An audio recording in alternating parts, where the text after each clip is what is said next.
প্রিয় ভাই বোনেরা, বিগত ১.৫ দশকের ফ্যাসিবাদী আন্দোলনের সঙ্গে স্বাধীনতা পরবর্তী ৩-৩.৫ বছরের সময়কাল ছাড়া আর কোনো শাসনামলের তুলনা চলে না।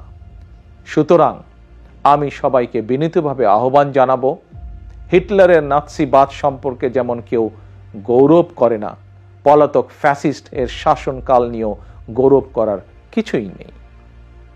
ডাকাতি করে কিছু সম্পদ চ্যারিটি করলেও জনগণের চোখে ডাকাত যেমন গ্রহণযোগ্য নয়, তেমনি অন্তর্বর্তীকালীন সরকারের ব্যর্থতা খুঁজতে গিয়ে কৌশলে পলাতক ফ্যাসিস্টদের পক্ষে সাফাই গাওয়াও তেমন গ্রহণযোগ্য হতে পারে না।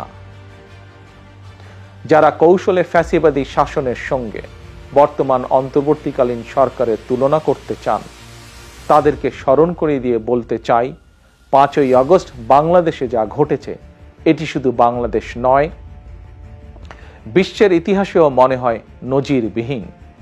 ৫ই আগস্ট গণভবন ছেড়ে ফ্যাসিস্ট পালিয়েছে, সংসদ ভবন রেখে তথাকথিত সাংসদ পালিয়েছে, আদালত ছেড়ে প্রধান বিচারপতি পালিয়েছে, বায়তুল মোকাররম ছেড়ে প্রধান খতিব পালিয়েছে, ক্যাবিনেট ছেড়ে মন্ত্রীরা পালিয়েছে, ফ্যাসিস্টের দোসররা গা ঢাকা দিয়েছে।